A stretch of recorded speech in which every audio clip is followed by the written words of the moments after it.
전 세계적으로 탄소 감축을 하고자 하는 큰 흐름을 바꾸기는 힘들 겁니다. 우리나라로서는 오히려 좋은 기회가 될 수 있습니다. 특히 해상풍력 쪽에 먼 바다에 띄우는 부유식 해상풍력이 요즘 대세가 되고 있습니다. 우리나라는 조선사업이나 해양플랜트 산업이 굉장히 발달해 있죠. 부유식 해상풍력 산업에 적극적으로 진출한다면 이 분야는 이제 막 시작하는 분야이기 때문에 앞으로 세계 시장을 선도적으로 이끌어 나갈 수 있을 것입니다.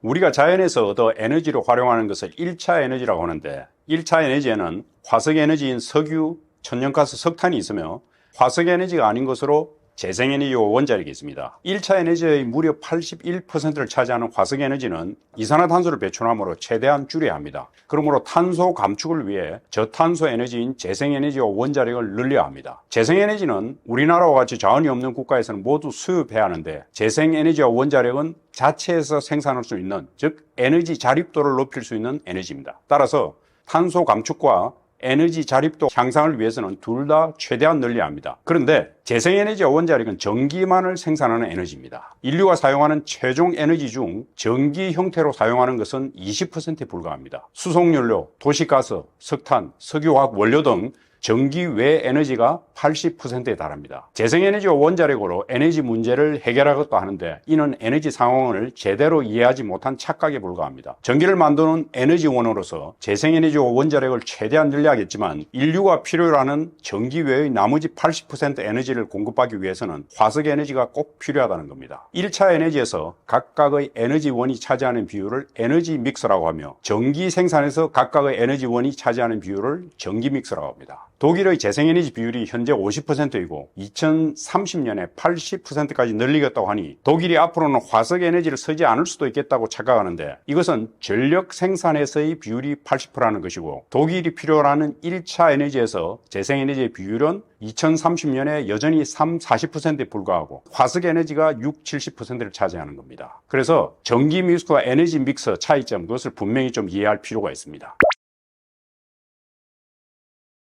국제에너지기구의 탄소 감축에 대한 시나리오 중 넷제로 시나리오는 2050년까지 이산화탄소를 포함한 온실가스를 제로로 하겠다는 것인데 이것은 그냥 가상의 시나리오일 뿐입니다. 발표 공약 달성 시나리오는 2016년 파리협정 이후 전 세계 국가가 온실가스 감축 목표를 약속했는데 이를 모두 실천했을 때의 시나리오입니다. 우리나라는 당초에 2018년 대비 2030년까지 26.3% 감축하기로 한 것을 2022년에 목표를 상향해서 2030년까지 40% 감축하겠다고 발표했습니다. 2030년까지 얼마 남지 않았는데 우리나라가 과연 40% 감축을 달성할 수 있을지 의문입니다.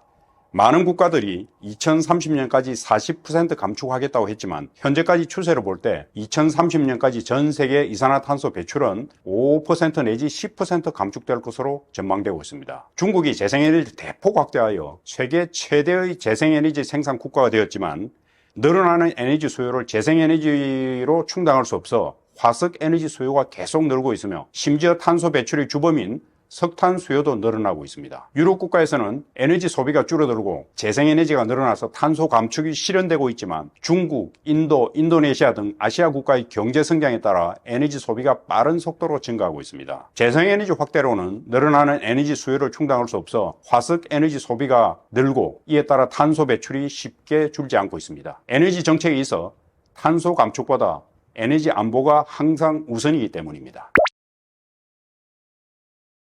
재생에너지는 지리적, 기후적 조건이 양호한 국가에서는 저렴하게 생산할 수 있지만 우리나라와 같이 여건이 좋지 않은 국가에서는 국가의 지원이 있어야만 경제성을 가질 수 있습니다. 우리나라도 재생에너지 하기에 여건이 나쁘지 않다고 항변하는 분들이 있습니다. 지난 수년간 재생에너지를 대폭 확대하려고 애썼지만 결국 경제성 문제로 기업들이 나서지는 않고 지자체 주도하에 소규모 사업만 계속 늘어난 거죠. 기업 입장에서는 정부가 재생에너지 지원 정책을 지속하리라는 믿음이 없기 때문에 투자를 할 수 없었던 것입니다.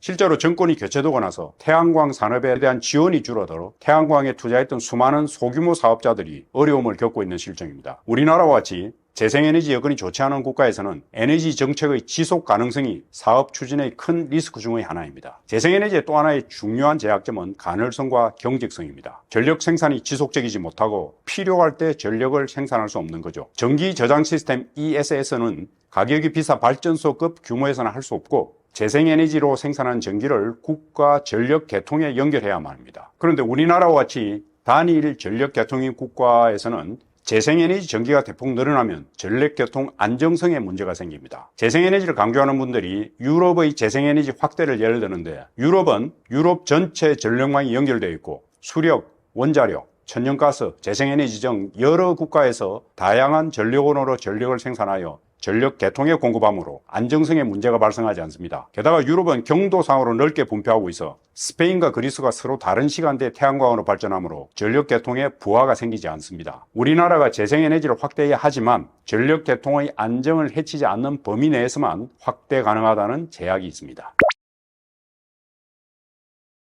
수소의 종류로는 전기 분해로 생산하는 수소가 있는데, 재생에너지 전기로 분해하면 그린 수소, 원자력 전기로 분해하면 핑크 수소라고 합니다. 천연가스에서 수소를 추출해내기도 하는데 분해 과정에서 이산화탄소가 많이 발생합니다. 이산화탄소를 지층에 넣어 제거한 수소를 블루 수소라고 하고, 제거하지 않은 수소를 그레이 수소라고 합니다. 석탄에서 분해한 수소를 브라운 수소라고 합니다. 그리고 석유화학 공정에서 부수적으로 생산한 수소를 부생수소라고 합니다. 전 세계에서 수소가 연간 9,400만 톤 생산되는데, 이 중 그레이 수소가 62%, 브라운 수소가 19%, 부생수소가 18% 생산되며 친환경 수소는 1%가 되지 않습니다. 블루 수소가 100만 톤, 그린 수소는 3,500만 톤에 불과합니다. 우리나라에서 수소가 친환경이라고 많이 선전하는데, 우리나라 수소 자동차에 쓰는 수소는 모두 공해 물질을 엄청나게 배출하면서 만든 비친환경 수소입니다. 수소라고 하면 추진력이 강한 에너지라고 생각하는데, 수소는 지나치게 연소가 잘 되어 직접 연료로 활용하기 어렵습니다. 수소 대부분이 전기를 생산하는 데 활용되며 이를 수소 연료전지라고 합니다. 수소 자동차는 바로 수소 전기 자동차인 겁니다. 수소의 제약성은 친환경 수소를 만들 수 있는 공급 국가가 제한되어 있다는 겁니다. 그린 수소는 재생에너지를 저렴하게 생산할 수 있는 국가에서만 경제적으로 생산 가능하고, 블루 수소는 수소 생산할 때 발생하는 이산화탄소를 지하 지층에 넣을 여건이 되는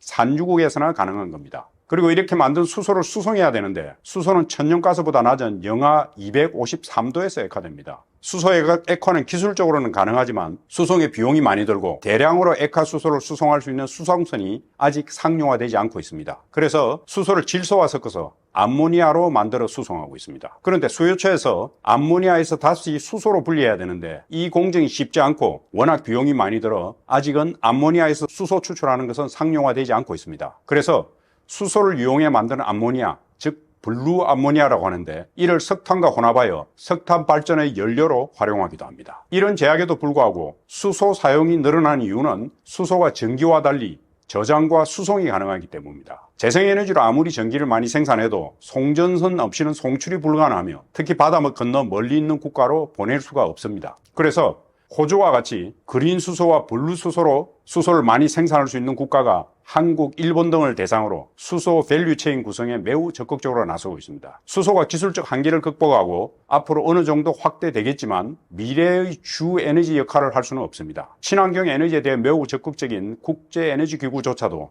2050년 에너지 소비에서 수소가 차지하는 비율이 1% 미만으로 보고 있습니다. 최근에 지하에 인류가 수백 년 쓸 수 있는 자연수소 또는 백색수소가 있다고 하는데 현실성이 떨어집니다. 국제에너지기구의 2023년 수소 보고서에 의하면 자연수소는 불확실성이 크며 경제적으로 개발하기 어렵게 산발적으로 매장되어 있을 거라고 합니다. 에너지 자원 개발이 주 업무이고, 지하지층에 대해서 가장 많이 알고 있는 석유회사들이 자연수소에 대해서 거의 관심을 갖지 않는 것은 바로 자연수소 개발 가능성이 희박하기 때문입니다. 늘어나는 이산화탄소를 인위적으로 처리하는 수단이 CCU에서 카본 캡처 유틸라이제이션 앤더 스토리, 즉 탄소 포집, 활용, 저장이며, 그 중에서 탄소를 포집하여 지하지층에 저장하는 CC에서 카본 캡처 앤더 스토리지가 추진되고 있습니다. 기술적으로는 가능하기는 하나 실제로 지층에 주입하는 과정에서 제대로 되지 않아 사업이 난항을 겪는 경우가 발생하기도 합니다. 호주 해상에 있는 고곤 가스전에서 나오는 이산화탄소를 처리하고자 4조 원을 들여 400m 지층에 연간 400만 톤을 넣으려고 했는데 목표량의 절반밖에 들어가지 않아 엄청난 손실을 보고 있습니다. 더구나 해상에 있는 지층의 CCS를 통해 이산화 이산화탄소를 주입할 경우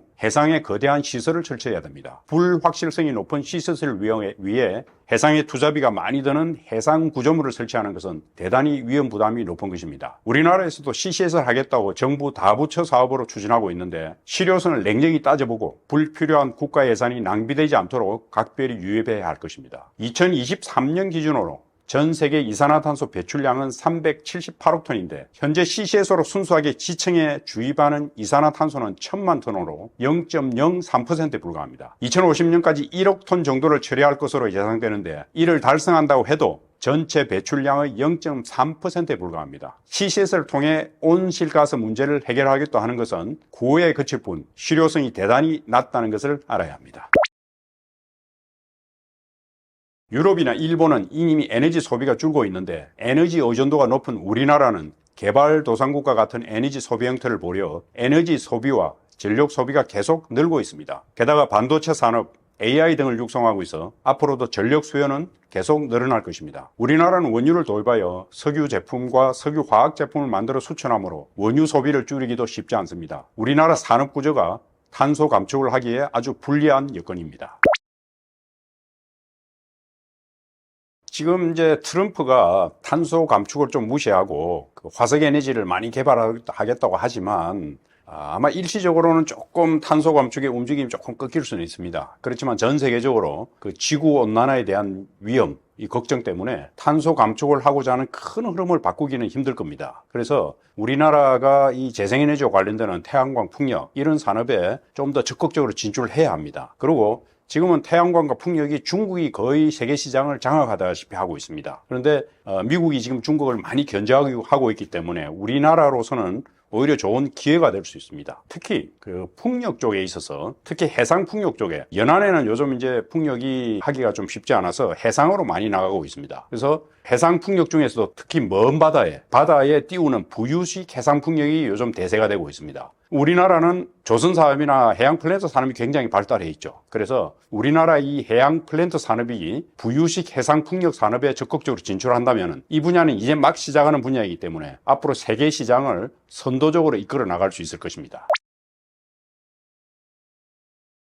산업혁명 이전에는 사람이나 동물의 근력을 동력으로 썼는데 18세기 중반에 일어났던 1차 산업혁명을 계기로 석탄을 연료로 한 전기기관이 에너지를 만들어내서 기계가 사람 대신 일을 하게 되었죠. 1차 산업혁명이 석탄을 이용한 에너지 혁명이었다면 2차 산업혁명은 전기와 석유를 이용한 에너지 혁명이었습니다. 석탄보다 훨씬 편리하고 다루기 쉽고 에너지 효율이 좋은 석유를 활용한 수많은 기계가 제작되고 석유를 연료로 한 비행기와 자동차가 보급되어 교통 혁신이 일어났습니다. 선박도 석탄을 연료로 한 전기선이 석유를 연료로 한 선박으로 교체되어 효율이 훨씬 좋아졌습니다. 1차 세계대전 당시 영국의 해군 장관 윈스턴 처칠이 영국 군함의 연료를 석탄에서 석유로 바꾸게 되어 영국 해군이 독일 해군보다 기동력에서 훨씬 우위를 점하게 되었습니다. 1차 세계대전 때 당시 최대 유전이었던 중앙아시아 바쿠 지역을 차지하기 위해 치열한 전투를 벌였으며 2차 세계대전 때는 1차 세계대전 때보다 석유의 중요성이 더욱 커졌습니다. 일명 사막의 여우라고 불리던 독일의 롬멜 장군은 기동력을 바탕으로 연합군을 기습 습격하여 연성을 거뒀는데 기동력의 원천인 석유 확보에 실패하여 롬멜은 아프리카에서 패배하고 이후 암살 업무에 가담했다는 제목으로 비참한 최후를 맞게 되었죠. 일본이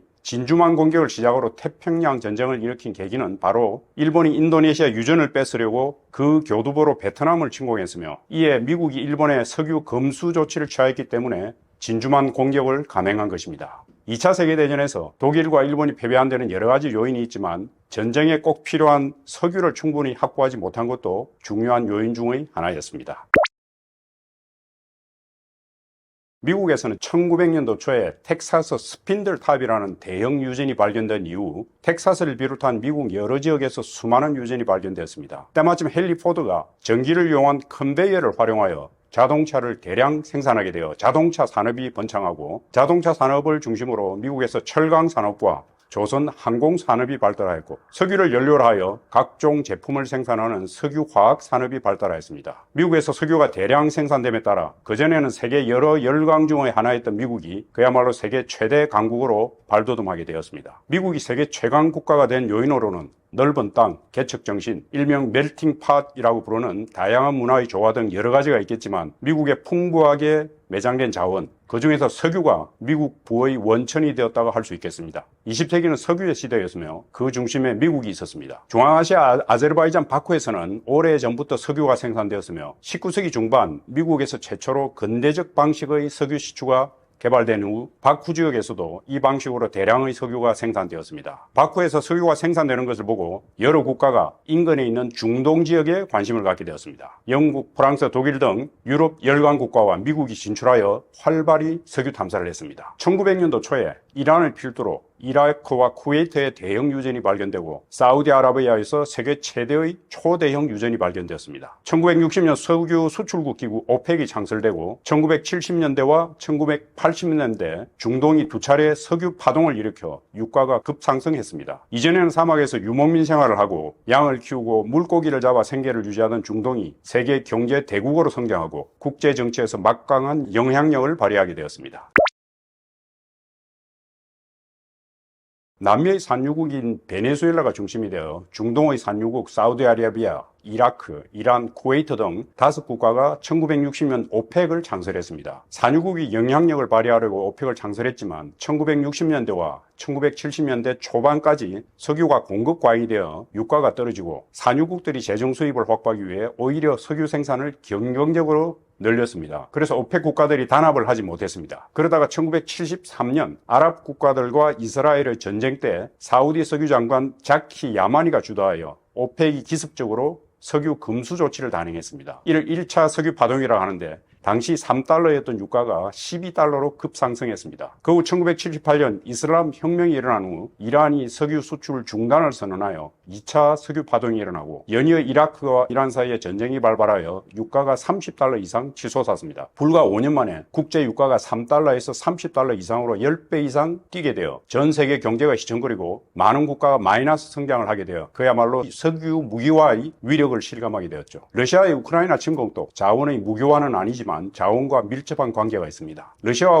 우크라이나는 오랜 갈등의 역사를 가지고 있습니다. 소비에트 연방 시절 하나의 국가로 있을 때 가스관을 건설했는데 우크라이나 독립 이후 여러 차례 가스관을 둘러싼 갈등이 일어나고 유럽으로 가는 가스 수출이 중단되어 유럽 공장들이 가동을 멈추기도 했습니다. 그래서 러시아는 우크라이나의 영향에서 벗어나고자 독일과 공동으로 북해를 가로지르는 가스관을 건설하기로 한 거죠. 2011년 노르트 스트림 가스관이 건설되어 2011년부터 이 가스관을 통해 독일을 비롯한 서유럽으로 러시아의 천연가스가 수출되고 이후 노르스 스트림 2 가스관이 건설되어 2022년 완공되었습니다. 이전에 러시아 가스의 80%가 우크라이나를 지나는 시절에는 러시아가 감히 전쟁을 일으킬 생각을 못했지만 유럽으로 가는 가스의 우크라이나 의존도가 크게 줄었다고 생각하여 2014년 크림반도를 합병하고 이어서 돈바스 전쟁을 일으키더니 결국 2022년 2월 우크라이나와의 전면전을 감행한 겁니다. 노르트 스트림 가스관을 일한 러시아의 자신감이 전쟁을 일으키는 모험을 감행하도록 한 거죠.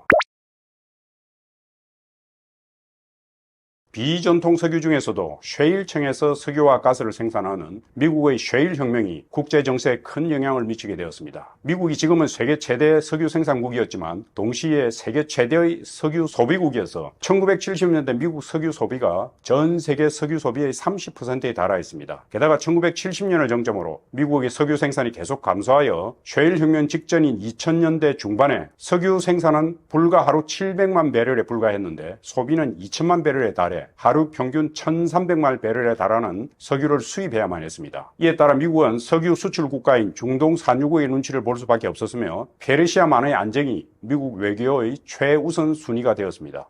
2000년대 초반 미국 경기가 침체하고 산업의 정체로 미국이 다른 선진국에 추월당해 미국 제국의 몰락이라는 표현이 나올 정도였습니다. 그러다가 세율혁명이 일어나서 미국이 그야말로 부활하게 된 거죠. 2000년대 중반부터 미국 석유 생산이 늘어나서 지금은 미국이 세계 최대 석유 생산국이 되었습니다. 2024년 기준으로 미국이 하루 2270만 배럴을 생산하여 1070만 배럴을 생산한 사우디의 2배 이상 석유를 생산했습니다. 한때 저물던 미국의 여러 산업이 저가의 석유 가격에 힘입어 경쟁력을 갖게 되어 미국 경제가 다시 성장하게 된 거죠. 20세기 들어 미국을 세계 최강국으로 만들었던 석유가 21세기 들어 셰일 혁명을 통해 미국을 다시 세계 최강국가로 부활하게 만든 거죠. 비전통 석유로는 셰일에서 생산하는 것 외에 캐나다의 오일 샌드에서 생산하는 석유와 베네수엘라의 초중진류가 있습니다. 베네수엘라는 매우 무겁고 끈적거리는 초증기류가 엄청나게 매장되어 있어 확인 매장량으로는 세계 최대인 국가입니다. 매장량에는 확인 매장량 외에 추정 매장량과 가능 매장량이 있지만 확인 매장량이 있을 가능성이 90% 이상이며 통계적으로 잡히는 매장량입니다. 그런데 베네수엘라는 세계 최대 확인 매장량 보유 국가임에도 불구하고 생산량은 하루 70만 배럴로 미국 생산량의 3%에 불과합니다. 포퓰리즘 정책과 서방 국가의 외교 단절로 많은 비용과 높은 기술을 필요로 하는 초중진류를 제대로 생산하지 못하는 거죠. 캐나다 또한